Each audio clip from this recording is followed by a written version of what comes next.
Le voici, il se lève. Aux acclamations de la foule, il s'avance vers les microphones.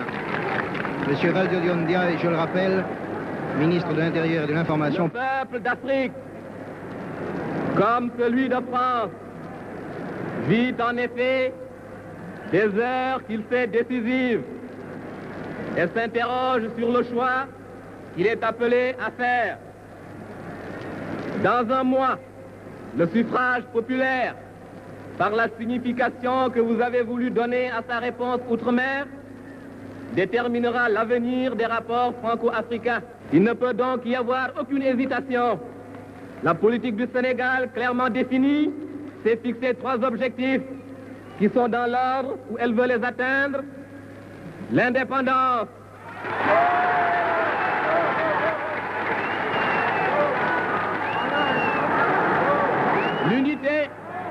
l'unité africaine et la confédération. Nous disons indépendance d'abord. Mais en nous fixant ce préalable, nous ne faisons qu'interpréter l'aspiration profonde de tous les peuples d'Afrique noire à la reconnaissance de leur personnalité et de leur existence nationale.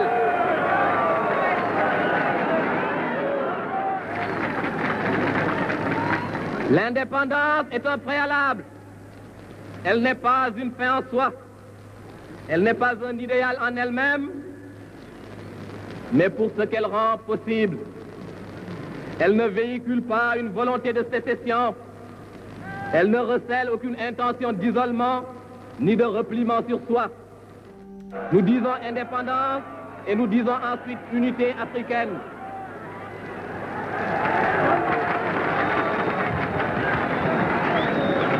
Si l'indépendance que nous voulons n'est pas la sécession, elle n'est pas davantage l'indépendance dans le cadre de chaque territoire. La rupture de toutes les solidarités fédérales existantes, le repliement à l'intérieur de frontières dont nous n'avons jamais cessé de dénoncer le caractère artificiel. Enfin, au-delà de l'indépendance et de l'unité, le gouvernement du Sénégal, avec le Congrès de Cotonou, propose la négociation avec la France d'une confédération multinationale de peuples libres et égaux. Cette solution nous apparaît comme la seule réaliste et la seule durable, parce qu'elle est la seule qui tienne compte à la fois du sentiment national des masses africaines, de leur aspiration à l'unité et de leur volonté d'entrer dans le monde moderne au sein d'un ensemble plus vaste encore.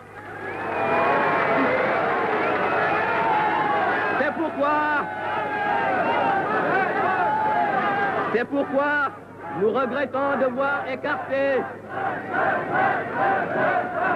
C'est pourquoi nous regrettons de voir écarter la Confédération avec toutes les perspectives d'association qu'elle contenait. Ce serait pour l'Afrique un recul d'un demi-siècle, alors que tout nous commande d'aller de l'avant.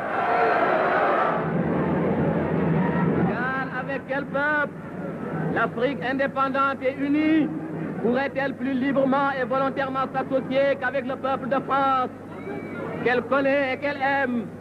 Avec lui, elle a non seulement des liens d'interdépendance économique et culturelle, mais encore tout un passé de souvenirs qui, dans le meilleur et le pire, sont des souvenirs communs.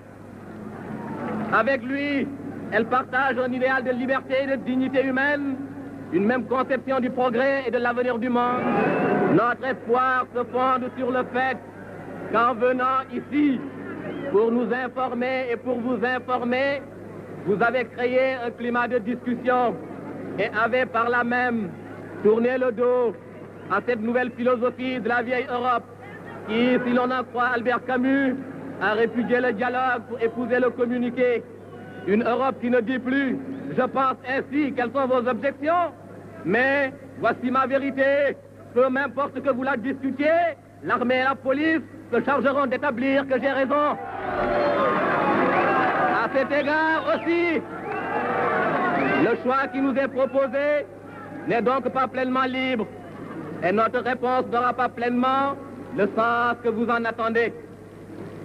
Ou bien nous voterons selon nos seules convictions, au risque de retarder la réalisation de l'unité africaine, ou bien nous définirons avec les autres territoires de la Fédération une position commune faite de compromis tactiques et qui laissera dans l'ombre, sans les supprimer, les véritables problèmes